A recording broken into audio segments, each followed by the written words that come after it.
Hello students, आज हम बात करने वाले हैं चैप्टर नंबर 10 के सेकंड पार्ट के बारे में। ये बहुत ही इजी सा पार्ट है, यहाँ कुछ बहुत बड़ी टेक्निकलिटी बिल्कुल भी नहीं है। जैसा आप लोगों ने F3 में पढ़ा हुआ है फाइनेंशियल स्टेटमेंट, और आपने साथ ही साथ वहाँ पे पढ़ा हुआ था कैश फ्लो स्टेटमेंट के बारे में। कैश फ्लो स्टेटमेंट में आपको याद होगा वहाँ पे 3 एक्टिविटीज़ हुआ करती थी। एक हुआ करती थी ऑपरेटिंग एक्टिविटीज़, एक हुआ करती थी इन्वेस्टमेंट एक्टिविटीज़, और एक हुआ करती थी फाइनेंसिंग एक्टिविटीज़। तो बस यहाँ भी हम लोग वही कुछ करने वाले हैं कि यहाँ पे हम लोग उन्हीं चीज़ों का इस्तेमाल यूज़ करेंगे। और अगर आपने F7 पढ़ा हो तो भी आप लोगों ने कैश फ्लो पक्का ही पढ़ा होगा और आपने इसमें ये सब चीज़ें देखी होंगी। तो चलिए हम स्टार्ट करते हैं कि यहाँ क्या क्या बातें होने वाली हैं। अगर आपने F3 और F7 नहीं पढ़ा है तो भी कोई बात नहीं, तो भी बहुत मुश्किल नहीं होगी, लेकिन हाँ थोड़ा सा कंसेप्ट के बाद फिर से रिवाइज आपको कहीं ना कहीं से देखना पड़ेगा। आइए स्टार्ट करते हैं। Preparing a cash flow forecast. हम लोग क्या करने वाले हैं, हम लोग एक एस्टिमेट, फोरकास्ट मतलब होता है एक फ्यूचर में कोई चीज़ अगर होने वाली है उसके बारे में हम एक कुछ एस्टिमेशन करते हैं। तो हम लोग कैश फ्लो फोरकास्ट करेंगे from a statement of financial position. मतलब हम लोग बैलेंस शीट की हेल्प से, स्टेटमेंट ऑफ फाइनेंशियल पोजीशन की हेल्प से क्या करेंगे, हम लोग ये जानने की कोशिश करेंगे कि यार फ्यूचर में उस तारीख को या अगले साल हमारा कितना कैश फ्लो हमारे पास आएगा। यूज टू प्रोडिक्ट, प्रोडिक्ट मतलब कुछ भविष्यवाणी करना, जानना। Predict the cash flow at the end of a given period, एक साल के एंड में हमारे पास कितना कैश फ्लो होगा। This method will typically require forecast of. जब हमको कैश फ्लो का फोरकास्ट करना होगा तो हमें साथ ही साथ हमें और भी दूसरी चीज़ों का भी फोरकास्ट करना होगा कि हमारा अगले साल नॉन करेंट एसेट्स में क्या क्या चेंजेस आएंगे, इन्वेंट्री लेवल में क्या क्या चेंजेस आएगा, इन्वेंट्री मतलब स्टॉक में क्या क्या चेंजेस आएगा, रिसीवेबल्स में क्या क्या चेंजेस आएंगे। इन सभी चीज़ों को भी क्या करना पड़ेगा, आपको एस्टिमेट करना होगा। पेबल्स, क्रेडिटर्स में क्या क्या चेंजेस आएगा, शेयर कैपिटल में, लॉन्ग टर्म फंडिंग जो हम लोग बोरोइंग कर रहे हैं लोन्स में, उसमें क्या क्या चेंजेस आएगा, और रिटेन्ड प्रॉफिट जो हमने प्रॉफिट को बचा के अपने पास रखा है अभी तक, उसमें क्या क्या चेंजेस आएगा। ये सब चीज़ें हमें देखनी होंगी। फिर लिखी है बातें additional question, statement of financial position. Z company has the following statement of financial position. यहाँ पे हमको एक छोटा सा क्वेश्चन दिया हुआ, जरा आपने प्लीज़ आप लोग अपनी किताब को जरूर देखते रहिए।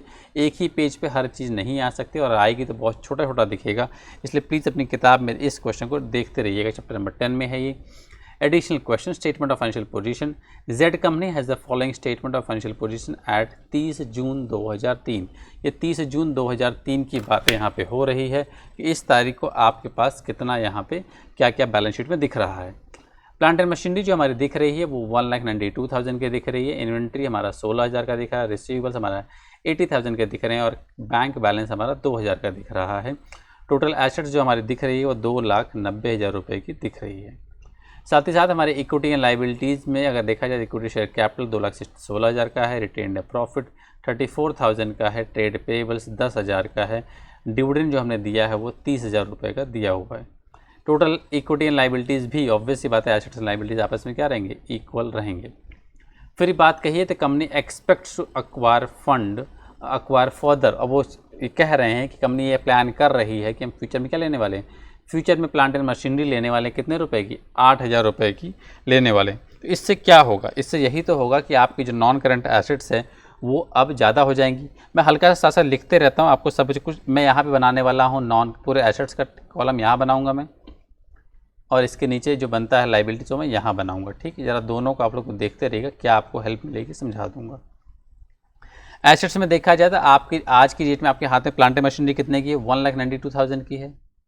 1,92,000 की है, प्लस आपके पास 8,000 का और ले लिया आपने, तो टोटल कितना हो गया ये आपका, टोटल ये आपका हो गया। लेकिन ध्यान दीजिएगा, अब आगे इन्होंने और लिखा है, ई पॉइंट में देखिए क्या लिखा है। प्लान मैं आगे और पढ़ता हूँ। The level of inventories and receivables are expected to increase by 5% and 10%। जो इन्वेंट्री रहेगा वो 5% से बढ़ेगा और जबकि रिसीवेबल्स हैं वो 10% से बढ़ेगा। तो आपका आगे इन्वेंट्री भी लिखा हुआ है। इन्वेंट्री कितना लिखा है, इन्वेंट्री आपका लिखा हुआ है 16,000 रुपये का। तो 16,000 रुपये जो है वो कितना हो जाएगा, उसका 105% कर दीजिए या प्लस 5% कर दीजिए, जो भी करना है आप कैसे भी तरीके से बढ़ा सकते हैं। तो कितना हो जाएगा ये सब, ये आपका हो जाएगा 16,800। ठीक, इसके बाद साहब आपके रिसीवेबल्स हैं वो भी बढ़ रहे हैं, कितने परसेंट, 10% से। रिसीवेबल्स आपके 80,000 के हैं, है ना। इसमें आप प्लस 10% कर दीजिए या 110 प्लस इंटू 110% कर दीजिए। इसमें अगर आप 110% जोड़ देते हैं तो कितना आता है ये, इसमें आप 110% जोड़ दीजिए तो ये हो जाएगा आपका 88,000। इसके अलावा और कुछ है, और कुछ यहाँ पे क्या अब क्या लिखा है, trade payables and dividend liability expected remain the same. जो ट्रेड पेबल्स रहेंगे और लाइबिलिटीज रहेंगे वो सब क्या रहेंगे, सेम रहेंगी। यहाँ पे और क्या क्या आइटम है, यहाँ पे शेयर कैपिटल है और क्या है, रिटेन्ड प्रॉफिट है ना। अच्छा, no number of share issued is plan, no share issue is plan, हमने कोई नया शेयर इशू प्लान नहीं किया, तो हमारा शेयर कैपिटल क्या रहेगा, शेयर कैपिटल हमारा सेम रहेगा। रिटेन्ड प्रॉफिट क्या क्वेश्चन में दिया हुआ है, हाँ देखिए लिखा है and retained profit for the year 30 June 2004 expected to be 42,000। और ये जो हमको बैलेंस शीट पुरानी वाली किताब में दी वो कब की दी गई, वो 2003 की दी गई है। तो 2003 का जो प्रॉफिट दिया है, जरा अगर आप क्वेश्चन में देख पा रहे हों, ये देखिए क्वेश्चन में कितना दिया है प्रॉफिट आपका, ये 2003 का दिया हुआ है। 2003 का आपको प्रॉफिट कितना दिया हुआ, आपको प्रॉफिट जो दिया गया वो 34,000 दिया गया है। तो 34,000 पहले का है और इस साल का अगर आप जोड़ दोगे 34,000 में प्लस 42,000 टोटल कितना हो जाएगा साहब, ये आपका हो जाएगा 76,000। इसके अलावा इन्होंने कहा हुआ है कि आपके ट्रेड पेबल सेम रहेंगे, तो ट्रेड पेबल कितने के हो जाएंगे आपके साहब, ट्रेड पेबल आपके 10,000 के हैं तो 10,000 रहेगा अभी भी। इसके अलावा आपका डिविडेंड पेबल जो है साहब वो कितना रहेगा, वो भी आपका सेम रहेगा, तो डिविडेंड का भी सेम रहेगा, वो रहेगा आपका 30,000 रुपये का। आई होप आपको बातें सब कुछ समझ में आ रही हैं। या टोटल करिए जरा इसको, कितना आ रहा है टोटल करने पे, 2,16,000 मैं यहाँ पे सबके सामने कर देता हूँ।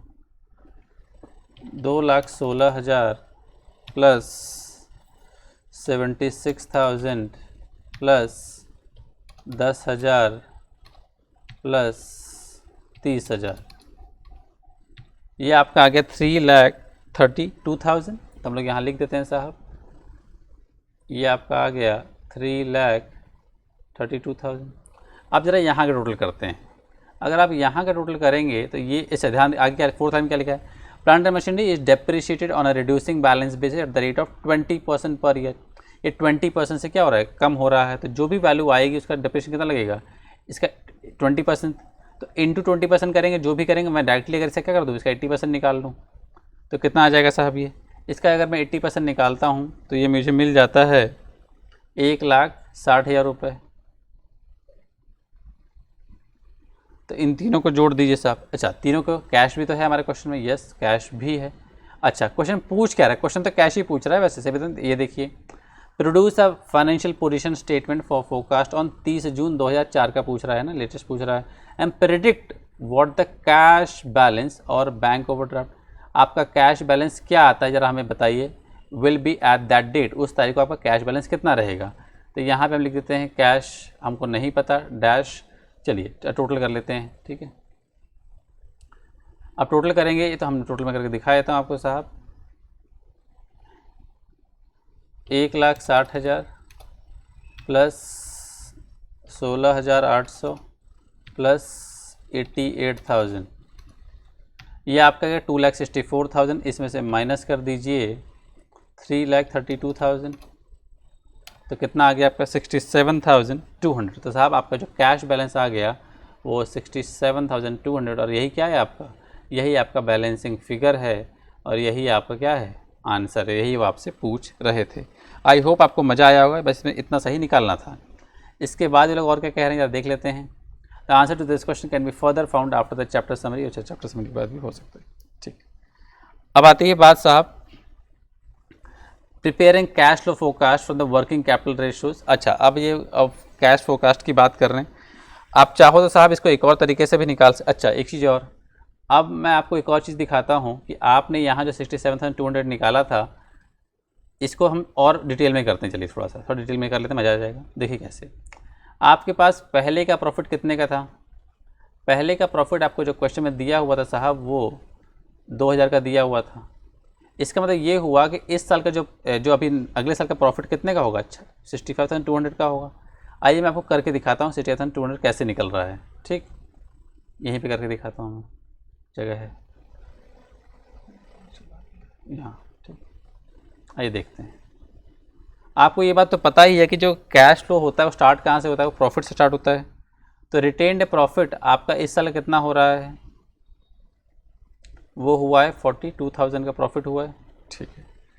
उसके बाद आपको पता होगा कि जो कैश फ्लो होता है, कैश फ्लो में डेप्रिसिएशन क्या होता है, ऐड होता है। क्यों ऐड होता है पता है? डेप्रिसिएशन कैश फ्लो में इसलिए ऐड होता है क्योंकि रियल में ये कैश फ्लो होता नहीं है, क्योंकि ये क्या, ये एक नॉन कैश एक्सपेंस है। जो आपका डेप्रिसिएशन होता है ये एक नॉन कैश एक्सपेंस होता है, इसको जो हम खर्चा दिखाते हैं, लेकिन जब हम कैश फ्लो बनाते हैं, अगर सभी ने बनाया होगा, पढ़ा होगा, क्या करते हैं उसमें डेप्रिसिएशन को ऐड करते हैं। तो डेप्रिसिएशन यहाँ कितना लगा था आपका साहब, डेप्रिसिएशन यहाँ पे आपका 40,000 रुपये का मैंने निकाला था 20% के हिसाब से। ये टोटल कितना हो गया आपका, ये 82,000 हो गया। अब डेप्रिसिएशन कैसे निकाला था, यहाँ दिखा देता हूँ आपको मैंने डेप्रिसिएशन कैसे निकाला था। ये देख लीजिए, 1,92,000 प्लस 8,000 कितना होता है पूरा मिला के, ये होता है आपका 2 लाख रुपये। 2 लाख पे मैंने 20% से निकाला इस रेट से, तो कितना आया वो 40,000 रुपये। तो 2 लाख में से 40,000 रुपये लेस करके कितना बच गया, 1,60,000 रुपये। मैंने क्या किया, 2 लाख का 80% डायरेक्टली निकाल दिया। जो दिया हुआ था क्वेश्चन 100 में से 20 लेस कितना आया था, वो भी कितना आ जाएगा, 1,60,000 आएगा, वैसे निकला था। इसलिए मैंने क्या किया, यहाँ पे 40,000 को यहाँ पे ऐड कर दिया। इसके बाद साहब आपने और क्या इस साल कितना कैश फ्लो बाहर गया हमारा, हाँ हमने नई मशीन खरीदी थी। नई मशीन कितने की ली थी हमने, 8,000 रुपये की नई मशीन ली थी। तो जो आपने 8,000 रुपये की नई मशीन ली थी, क्या होगा, इससे पैसा बाहर जाएगा कि अंदर जाएगा बिजनेस में, इससे बाहर गया। लेस कर दीजिए purchase of non current assets, कितने का, 8,000 रुपये का, इसको लेस कर दीजिए। तो ये कितना बचता है साहब, ये बचता है आपका 74,000। इसके बाद साहब आपने नया इन्वेंट्री भी खरीदा है। अब देख ही रहे हैं क्वेश्चन में दिया 5% इन्वेंट्री हमने बढ़ाया है, और हमने साहब अपना रिसीवेबल्स बढ़ाए हैं। दोनों ही एसेट है। रिसीवेबल बढ़ना मतलब आपने लोगों को और पैसे बांटे होंगे, तभी तो आपके पास रिसीवेबल्स बढ़ गए। तो कुल मिला के रिसीवेबल्स कितने बढ़ गए साहब आपके, रिसीवेबल्स आपके जो बढ़ गए साहब, वो यहाँ पे आपके 800 यहाँ बढ़े, आपके 800 यहाँ बढ़े, और यहाँ पे आपके 8,000 बढ़ गए। कुल मिला के 8,800 बढ़ गए साहब। तो आप इसमें क्या कर दीजिएगा, लेस कर दीजिए इन्वेंट्री 800, रिसीवेबल्स 8,000। तो ये कितना मिल जाएगा साहब आपको, इंक्रीज इन कैश बैलेंस कितना मिलेगा साहब आपको, ये मिल जाएगा आपको 65,200। तो आप चाहें तो ऐसे निकालिए, या चाहे तो जैसे मैंने निकाला था बैलेंसिंग फिगर करके वैसे भी निकालें। अगर पूछ रहा है कैसे आ रहा है तो आप वहाँ भी करके दिखा सकते हैं। आइए अब हम अगले क्वेश्चन की तरफ बढ़ते हैं। यूजिंग वर्किंग कैपिटल रेशियोज़ की बात की गई है। यहाँ क्या लिखा है हमको साहब, प्रिपेयरिंग, हम फिर यहाँ भी वही करना है, कैश फ्लो का फोरकास्ट करना है। किसकी हेल्प से, वर्किंग कैपिटल रेशियोज़ की हेल्प से। पिछले क्वेश्चन में क्या किया हमने कैश फ्लो का फोरकास्ट किया किसकी हेल्प से, बैलेंस शीट की हेल्प से, या स्टेटमेंट ऑफ फाइनेंशियल पोजीशन की हेल्प से। तो बस तरीके बदल रहे हैं, लेकिन चीज़ हम लोग निकाल एक ही रहे, दैट इज़ कैश फ्लो का फोरकास्ट। आगे बढ़ते हैं। Working capital ratios can also be used to forecast the future cash requirements. The first stage is to use the ratios to work out the working capital requirement. First stage क्या हमारा, सबसे ratios निकालेंगे, as we have already seen in the working capital management chapter. हमने ये पिछले chapter में देखा भी था कि ratios कैसे कैसे निकालते हैं वर्किंग कैपिटल वाला। The technique is used to help forecast overall cash flow. हम लोग यहाँ पे स्केल से पूरा जो कैश फ्लो होगा उसका हम फोरकास्ट कर सकते हैं। The perform of below is, starting कहाँ से करेंगे हम लोग, मैं दिखाऊंगा कैसे। स्टार्टिंग हम लोग ऑपरेटिंग प्रॉफिट से करेंगे, उसमें से हम डेप्रिसिएशन क्या कर रहे हैं, देख रहे हो यहाँ पे, उसमें हम डेप्रिसिएशन ऐड करते हैं, क्योंकि रियल में डेप्रिसिएशन का जो पैसा होता है वो बिजनेस से बाहर नहीं जाता है, याद रखिएगा। वो बिजनेस से बाहर पैसा नहीं जाता है, वो पैसा बिजनेस में ही रह जाता है, ठीक है। फिर लिखिए बात है, कैश फ्रॉम ऑपरेशंस आ जाएगा, उसमें ऐड करेंगे कैश, जो सेल करोगे पैसा आएगा, हमने और पैसा रेस किया वो पैसा आएगा, जो परचेज़ करोगे पैसा जाएगा। लॉन्ग टर्म रिडम्पशन मतलब हमने जो भी हम डिबेंचर्स का रिडीम कर दिया उसको वापस पे कर दिया, तो रिडीम मतलब किसी का पैसा वापस करना। इंटरेस्ट पे किया, टैक्स पे किया, डिविडेंड पे किया, वर्किंग कैपिटल बढ़ा दिया, तो साहब इंक्रीज वर्किंग कैपिटल, इन्होंने पता नहीं इसको क्यों नेगेटिव में ले रखा है, ठीक है। तो घुमा फिरा के ये सब चीज़ें यहाँ पे दी गई हैं साहब, ठीक है। मिस्टेक से ले लिया होगा उसे, इन्होंने नेगेटिव ही लिखा हुआ है। करंट एसेट्स, अच्छा okay, increase in working capital मतलब हमने साहब अपनी एसेट्स को बढ़ाया, मतलब हमने अगर अपने स्टॉक को बढ़ाया, ध्यान दीजिएगा बहुत अच्छी बात है, स्टॉक को बढ़ाओगे तो कैसे बढ़ेगा स्टॉक, जब स्टॉक बढ़ेगा इसमें क्या होगा, यहाँ पे कैश शामिल नहीं है इसमें, ध्यान देना। तो स्टॉक बढ़ेगा तो क्या होगा, जब आप कैश दोगे तब तो स्टॉक बढ़ेगा। रिसीवेबल्स कब बढ़ेंगे, जब पैसा तो किसी को बांटो तब रिसीवेबल्स बढ़ेंगे, है ना। तो वही सब बात यहाँ पे कही कि स्टॉक तब बढ़ता है जब कैश पैसा बाहर जाता है, ठीक है। तो इसलिए साहब इसको नेगेटिवली, बहुत अच्छी बात, वेरी गुड। आइए आगे देखते हैं साहब, अच्छी लर्निंग चीज़ थी। Note that the pro forma given is not strictly in accordance with international accounting standard. तो यहाँ पे जो परफॉर्मा दिया गया है वो इंटरनेशनल अकाउंटिंग स्टैंडर्ड के हिसाब से नहीं दिया गया है। Which governs the production of cash flow statement, जो यहाँ दिया गया वो कैश फ्लो स्टेटमेंट के हिसाब से बिल्कुल नहीं दिया गया है, ठीक ठाक वैसा दिया गया है। However here we are calculating projected future cash flow, निकालना है हमको फ्यूचर में कैश फ्लो कितना होने वाला है, rather than the historical cash flow. आपको याद होगा हमने जो कैश फ्लो बनाया इससे पहले कभी, तो हम हिस्टोरिकल बातें करते हैं, लेकिन यहाँ पे क्या करने वाले, यहाँ पे हम फ्यूचर की बात करने वाले हैं, that is covered by the standards, है ना। फिर लिखिए एडिशनल क्वेश्चन के बारे में, forecast from working capital ratios, x company had the following results for the last year, statement of profit and loss यहाँ पे दिया हुआ है। स्टेटमेंट ऑफ प्रॉफिट लॉस में क्या क्या डिटेल्स दिया है, सेल्स दिया है 200 का दिया हुआ है सेल्स साहब आपको, कॉस्ट ऑफ सेल्स दिया हुआ है आपको 120 दिया है। फिर लिखी है बातें, ऑपरेटिंग प्रॉफिट आपका 80 रुपये आ गया, ध्यान दीजिएगा ऑपरेटिंग प्रॉफिट यहीं से क्वेश्चन स्टार्ट होता है।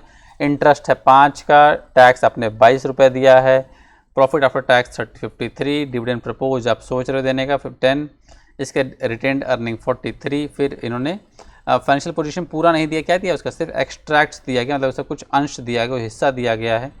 तो यहाँ क्या क्या दिया गया है, यहाँ पे non current assets 480, current assets में inventory 25, receivables 33, cash 40, trade payable 20, dividend payable 10, tax payable 22। फिर आती है लॉन्ग टर्म लोन, ये सब आपको समझ में आ रहा है। लॉन्ग टर्म लोन कितने का है, 50 रुपये का है, $50 मिलियन है। X company expect the following for the forthcoming year. इनको लगता है कि फ्यूचर में क्या होने वाला है, ध्यान दीजिएगा, इसी के हेल्प से पूरा क्वेश्चन सॉल्व होगा। हमको क्या लगता है कि फ्यूचर में क्या होने वाला है, वो सब बातें यहाँ पे लिखी गई हैं। Company expects there the following for the forthcoming year. Sales हमारी जो होगी वो 10% से बढ़ जाएगी। Plant and machinery will be purchase costing, जो प्लांट एंड मशीनरी जो हम परचेज करेंगे 12 मिलियन का और परचेज करेंगे। इन्वेंट्री जो होगा नॉर्मली आपका सिर्फ 80 डेज तक रहेगा, रिसीवेबल आपका 75 डेज तक रहेगा, ब्लॉक है ना, रिसीवेबल आपको 75 डेज बाद पैसा देंगे, इन्वेंट्री 80 दिन बाद बिकेगा। ट्रेड पेबल का पैसा आप 50 दिन बाद दोगे। Depreciation will be $15 million. Prepare a cash flow projection for the fourth coming period, हमको कैश फ्लो कितना होने वाला है वो यहाँ पे कैलकुलेट करना है। बहुत ही ईजी क्वेश्चन है, फटफट आपको समझ में आ जाएगा। The answer to this question chapter question, okay वो आंसर की बात है, ठीक है। आइए जरा हम बात करते हैं कैसे कैसे इसको सॉल्व करना है, बहुत ईजी से चीज़ है। अब आप लोग अगर अपने क्वेश्चन में किताब खोले रहिएगा, आपको सब कुछ बातें वहीं से समझ आएंगी, तभी बात बनेगी, ठीक है। पूरा क्वेश्चन आप लोग को दिखना चाहिए एक साथ, ठीक।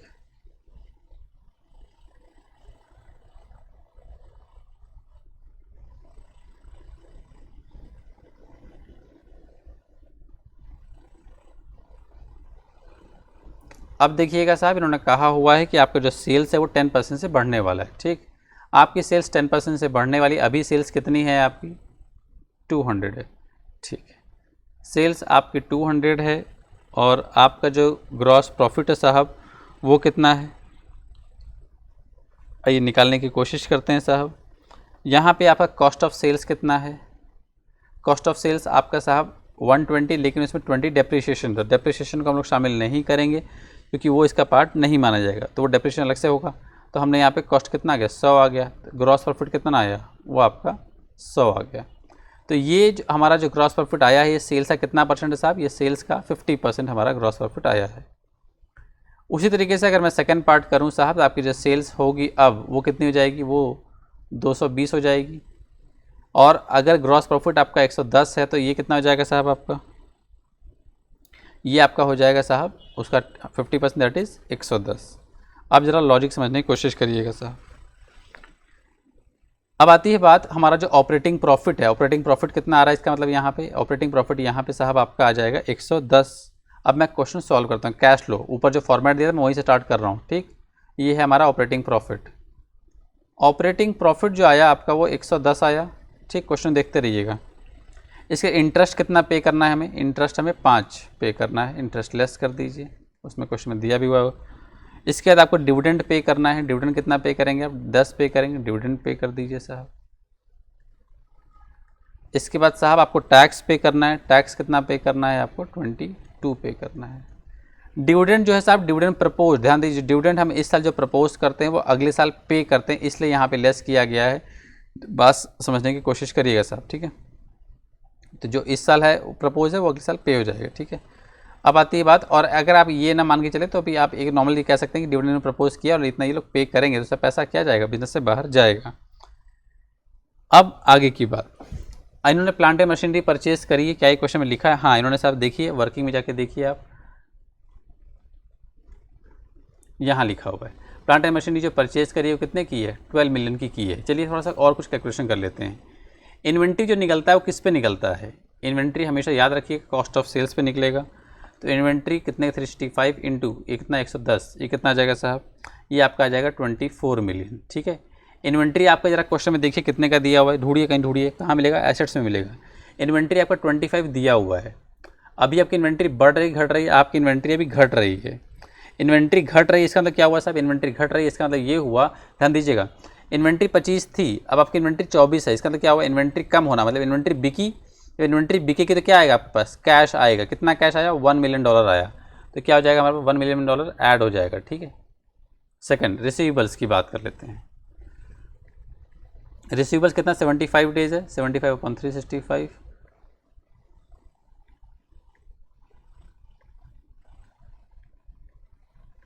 इंटू कितना साहब? रिसीवेबल्स कितना दिया है क्वेश्चन में? वो दिया 33 दिया हुआ है ना। ओके सॉरी, रिसीवेबल्स किस पे निकल? सेल्स पे निकलता है, तो सेल्स यहाँ पे 220, तो ये कितना आ जाएगा साहब? ये आपका आ जाएगा यहाँ पे 45। तो अभी आपके रिसीवेबल, ध्यान दीजिएगा, पहले आपके जो रिसीवेबल्स थे वो सिर्फ 33 मिलियन के थे, अभी आपके रिसीवेबल्स कितने हो गए? 45 हो गए। इसका मतलब क्या हुआ? आपने लोगों को और पैसे, किसी को भी आप जब पैसा देते हो तो वो क्या बन जाता है आपका? रिसीवेबल्स बन जाता है। तो आपने पैसे और बांटे होंगे, इसका मतलब कैश बाहर गया है हमारे बिजनेस से। कितना कैश बाहर गया साहब? हमारा 12 मिलियन कैश बाहर गया साहब, इसलिए नेगेटिव में जाएगा, ठीक। ट्रेड पेबल की बात कर लेते हैं। ट्रेड पेबल साहब आपका कितना दे दिए? 50 दिन दिया हुआ है अपॉन 365। ट्रेड पेबल आपके क्वेश्चन लाइबिलिटी जरा देखिए कितना दिया ट्रेड पेबल? 20 दिया हुआ है साहब, है ना। और ट्रेड पेबल किस पे निकलता है? कॉस्ट ऑफ सेल्स पे निकलता है ये भी, ठीक। ये कितना आ जाएगा साहब आपका? ये आपका 15 आ गया। आपके ट्रेड पेबल ज़्यादा थे पहले, अब ट्रेड पेबल कम हो गए। कितने हो गए? सॉरी, ट्रेड पेबल पहले कितने थे? 20 था ना। ट्रेड पेबल पहले 20 था, अब कितना हो गया? 15 हो गया। इसका मतलब क्या हुआ? पहले आपने लोगों के जो पैसे लिए होंगे $20 मिलियन लिए हुए थे, अब कितने लिए हैं? सिर्फ 15 लिया हुआ। इसका मतलब क्या हुआ? आपने लोगों के पैसे चुका दिए। कितने चुका दिए? $5 मिलियन चुका दिया। इसका मतलब क्या हो जाएगा? नेगेटिव में जाएगा साहब। तो बस कुछ मत करिए, इसी के ऊपर लिख दीजिए साहब वहाँ जा करके। यहाँ पे टैक्स आपका 22 था। इसके बाद साहब आप मशीनरी परचेज़ की थी, आपने एक मशीनरी परचेज़ की थी 12 मिलियन की, वो नेगेटिव जाएगा साहब। इसके बाद इन्वेंट्री को मैंने बता दिया, 1 ऐड हो जाएगा क्योंकि आपका स्टॉक कम हो गया है। रिसीवेबल्स आपके साहब बढ़े हैं, इसलिए कैश बाहर गया, वो मैंने सिखा दिया कैसे बाहर गया है। पेबल आपके साहब कम होगा, इसका मतलब आपने लोगों के पैसे चुका दिए, वापस कर दिया, इसलिए नेगेटिव हो जाएगा। कुल मिला के यहाँ जो नेट कैश फ्लो हो जाएगा साहब, कितना हो जाएगा? वो नेट कैश फ्लो आपका जो आया वो आपका 45 आया, and this is the answer. एक बार इस क्वेश्चन को फिर देखिएगा, आप 2-3 बार देखोगे तो ये क्वेश्चन बहुत अच्छे से समझ में आ जाएगा। एक आपको डाउट जो आ सकता है वो सिर्फ इसका आ सकता है, propose dividend. Normally dividend propose जो होता है साहब उसको लेस नहीं किया जाता है, लेकिन यहाँ पे इन्होंने प्रॉफिट आफ्टर टैक्स में डिविडेंड प्रपोज को भी साहब क्या किया हुआ है? लेस किया हुआ है। दैट तब इनका आया है रिटेन्ड एंड दैट इज़ 43। तो ठीक है, इन्होंने ऐसा लिखा हुआ है, आई होप। चलिए, तो नॉर्मली डिविडेंड प्रपोज जो होता है, हम लोग अगर आप इससे पहले अगर कुछ टैक्स पढ़े होते तो आपको वहाँ दिखता कि डिविडेंड प्रपोज जो होता है वो लेस नहीं करते कैश फ्लो में एक्चुअली, क्योंकि ये ओके ये कैश फ्लो नहीं है, सॉरी ये कैश फ्लो नहीं है ना, सॉरी ठीक है साहब, ये कैश फ्लो नहीं है, ये लोग सिर्फ प्रॉफिट एंड लॉस बना रहे हैं, ठीक है, लेकिन यहाँ पे तो कैश फ्लो बना रहे हैं।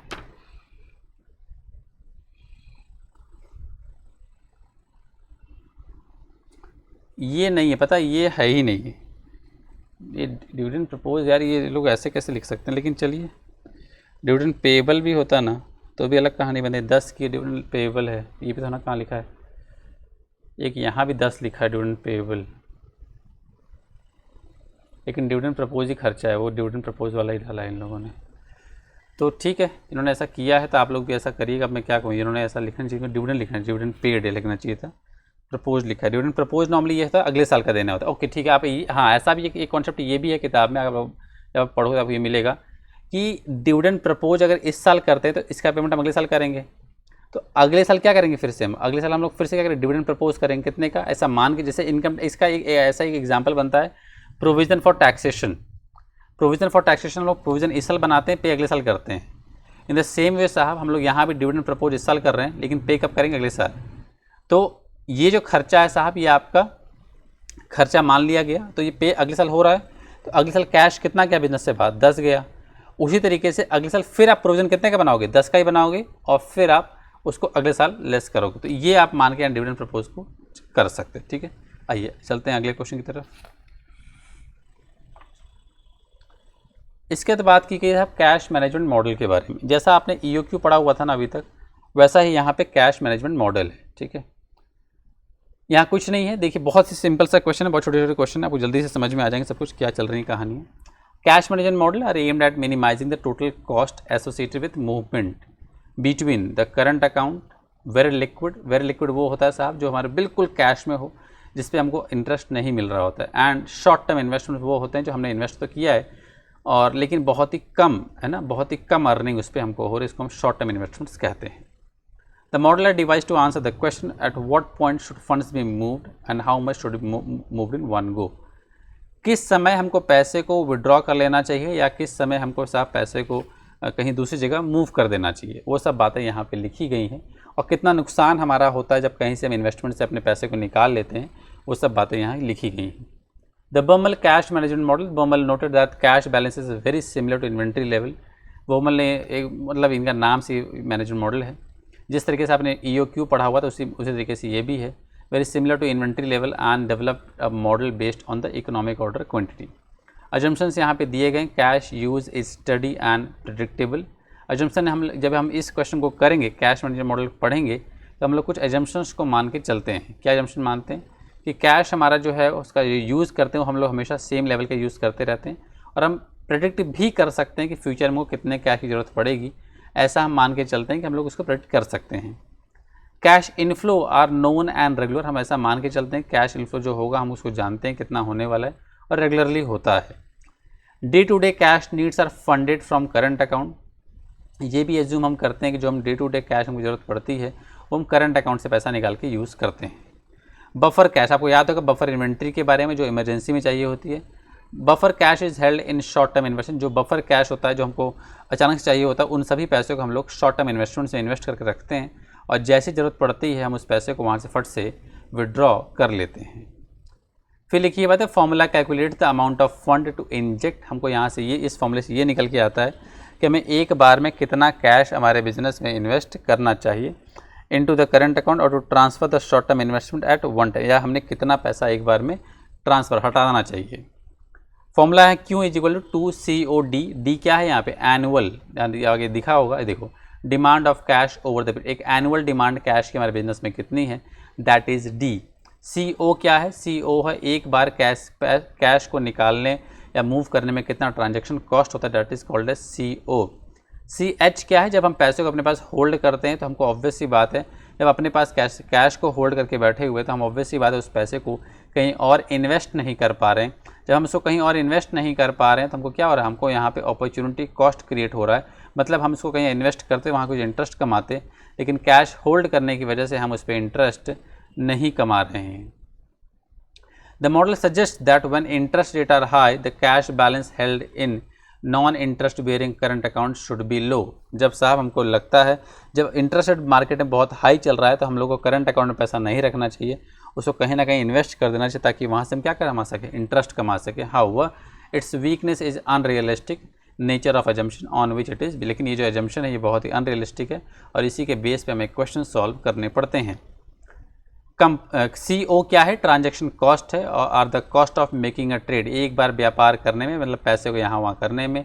इन सिक्योरिटीज़ और moving fund in and out of interest bearing deposit account से यहाँ जहाँ से इंटरेस्ट मिल रहा है वहाँ से निकालने में कितना, अब ऑब्वियस ही बात है अगर आपको FD तोड़ते तो आपको क्या होता है, कुछ इंटरेस्ट का नुकसान होता है, वही सब बात यहाँ पे कही, that is CO, that is the carrying cost.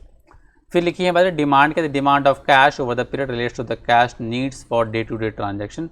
Day to day transaction के लिए आपको कितना कैश चाहिए, that is D. C H क्या, the cost of holding cash will be the opportunity cost relating to either the return it could have earned in marketable securities. अब ये क्या लिखा है कि अगर ये लिखा है कि अगर हम कहीं अपने मार्केटेबल सिक्योरिटीज़ को कहीं इन्वेस्ट करते तो हमने कुछ वहाँ पे पैसे कमा लिए होते और डिपॉजिट अकाउंट में रखते तो भी कितना रुपया कमा लिया होता, और द कॉस्ट या फिर हम लोग कहीं अगर बोरो किया हुआ है तो ऑब्वियस सी बात है वहाँ पे हमको कुछ इंटरेस्ट भी पे करना पड़, ऑब्वियस सी बात है। अगर हम कहीं बिजनेस में इन्वेस्ट करना चाह रहे हैं और हमने कैश बोरो करके रख लिया है और सोचिए उस पर इंटरेस्ट चालू है तो वो हमारे लिए क्या एक तरीके से होल्डिंग कॉस्ट, कैश को होल्ड करने का क्या है वो खर्चा है। फिर लिखी हैं बातें, सिंपल सा क्वेश्चन है, आपको एक एक बार में तुरंत समझ में आ जाएगा क्या लिखी हैं बातें। The company generates $10,000 per month, तो हमने पहले ही कहा था हमको हमेशा ईयरली करना होता है, इसको 12 से मल्टीप्लाई कर देंगे तो ये आपको मिल जाएगा 1,20,000। लिखिए बात, कंपनी जनरेट्स 1,20,000 रुपये access cash in a year, मैंने ऐसा कह दिया, which it intends to invest in short term securities. The interest rate it can expect to earn on its investment is 5% per year. तो इसका तो ये हुआ कि इसको साहब 5% से इंटरेस्ट मिलेगा, अगर ये निकालेंगे तो इनका नुकसान हो जाएगा, that it will be called as CH. The transaction cost associated with each separate investment of the fund is considered at $50. ये हो गया आपका CO। मैं पहला फॉर्मूला यहाँ पे लिख रहा हूँ, देखिएगा 2 इंटू CO कितना है 50 इंटू डी कितना है 1,20,000। इसको डिवाइड करेंगे साहब आप 5% से, उसको हम लिख सकते हैं 0.05। ये कितना आ जाएगा साहब, ये आपका आ जाएगा 15,492 मतलब हमें एक बार में जो पैसा मूव करना चाहिए वो इतना मूव करना चाहिए। ठीक, अब कुछ नहीं करना है, इसको सबको मल्टीप्लाई कर डिवाइड कर लास्ट में रूट दबा देना। ठीक है, B part, B by how many transaction, obviously बस साल भर में आपको जो ट्रांजेक्शन करना है साहब वो 1,20,000 करना है। ध्यान फिर सुनिएगा, साल भर में जो ट्रांजेक्शन आपको करना है वो 1,20,000 करना है। एक बार कितनी बार ट्रांजेक्शन, एक बार में आप सिर्फ 15,000 का ट्रांजेक्शन करते हो, तो 1,20,000 का ट्रांजेक्शन आपको साल भर में करना है। एक बार में जो ट्रांजेक्शन करते हो 15492 का करते हो, तो साल भर में ट्रांजेक्शन कितने टाइम करना पड़ेगा, 7.7 टाइम्स आपको साहब क्या करना पड़ेगा, आपको ट्रांजेक्शन करना पड़ेगा। What is the cost of making दो ट्रांजेक्शन, अब एक बार ट्रांजेक्शन करते 50 रुपये का करते हो तो आपको ट्रांजेक्शन 7.75 करनी पड़ेंगी, तो 7.75 इंटू 50 कर दोगे तो आपको टोटल ट्रांजेक्शन की जो कॉस्ट है साहब वो निकल के आ जाए, दैट इज़ $387। फिर लिखिए बात कि भैया आप ये जब ये सब करते हो तो आपको अपॉर्चुनिटी कॉस्ट, आपको होल्डिंग कॉस्ट कितना लगता है पूरा, आप साहब को याद होगा वहाँ भी हम लोग होल्डिंग कॉस्ट कैसे निकालते थे, जो भी आपका EOQ हुआ करता था उसको हम डिवाइड कैसे करते थे, 2 से करते थे। यहाँ भी वही कर दीजिए, 15,492 divided by 2 into holding cost कितनी है साहब आपकी 5% से है, तो 0.05 कर दोगे तो भी आंसर आ जाएगा, तो ये आपका आ जाएगा साहब $387। अब आप यहाँ क्या देख रहे हो, अब आप यहाँ ये देख रहे हो कि जब EOQ की बात करते हैं तो वहाँ पे आपका ट्रांजैक्शन कॉस्ट और होल्डिंग कॉस्ट क्या आ रहा है, सेम आ रहा है। यही यहाँ पे प्रूफ है कि आपने ये आंसर क्या निकाला है, सही निकाला। ध्यान दीजिएगा, एग्जाम में कभी कभी ऐसा हो जाता है कि ये दोनों सेम नहीं आता है। When I was clearing my papers तो मुझे भी एक बार सेम नहीं आया है, तो मैंने इसको ऐसे करके फिर मैंने इसको सही कर लिया था अपना क्वेश्चन। एक बार मिस्टेक हुआ था, मैंने एग्जाम में हॉल में ही अपना सही कर लिया था जब मुझे देखा कि मेरा दोनों आंसर मैच नहीं कर रहे थे, होल्डिंग कॉस्ट और कैरिंग कॉस्ट। टियर 2 की बात करते हैं। टियर 2 क्या कहता है साहब, a company faces constant demand of cash totalling $2,00,000 per year. यहाँ जो डिमांड होती है वो $2,00,000 की होती है। इट रिप्लेनिश मतलब बार बार भरता है पैसा in current account which pays no interest, वो करंट अकाउंट से जब पैसा भरोगे तो रखोगे निकालोगे तो उसमें कोई इंटरेस्ट नहीं मिल रहा है। By selling constant amounts of treasury bill which are held as an investment, और कितना इंटरेस्ट कमा रहे हो, तो ये आपका क्या होगा, ये आपका साहब यहाँ पे आ गया CH। The cost per sale of treasury bill is $15, that is आपका CO। तो हम फिर वही फॉर्मूला लगा देते हैं, फॉर्मूला लगाएंगे 2 इंटू CO कितना है साहब आपका यहाँ पे 15 है, इंटू एनुअल डिमांड कितनी है 2 लाख की है, इसको आप डिवाइड कर देंगे साहब CH से 0.06 से, तो ये आपको मिल जाएगा साहब $10,000। ठीक, इससे what is the optimum amount, optimum amount कितना क्या, मतलब आपको हर बार जो ट्रांजेक्शन करना चाहिए वो सिर्फ इतने $, का हर बार ट्रांजेक्शन करना चाहिए। और injection of cash needed, how many transfer कितने करोगे विल बी नीडेड, एक बार में 10,000 करोगे भाई, आपको टोटल कितना करना है, हाउ मेनी, 2 लाख को डिवाइड कर दीजिए 10,000 से, तो कितना मिल जाएगा आपको साहब जो टोटल ट्रांजैक्शन करनी पड़ेगी साहब, वो कितनी करनी पड़ेगी, वो करनी पड़ेगी आपको 20।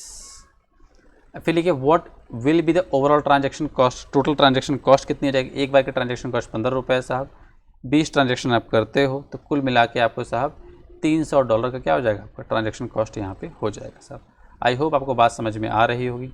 ठीक है साहब, नेक्स्ट लेक्चर में हम लोग बात करने वाले हैं, अगले वीडियो में हम लोग बात करेंगे मिलर और कैश मैनेजमेंट मॉडल के बारे में। ये भी बहुत ईजी सा मॉडल है। ठीक है, टेक केयर एवरीवन, खूब मस्ती करें, खूब पढ़ाई करें और खूब अच्छे से जल्दी जल्दी पेपर क्लियर करें, इसी से बने। Thank you so much, take care, bye.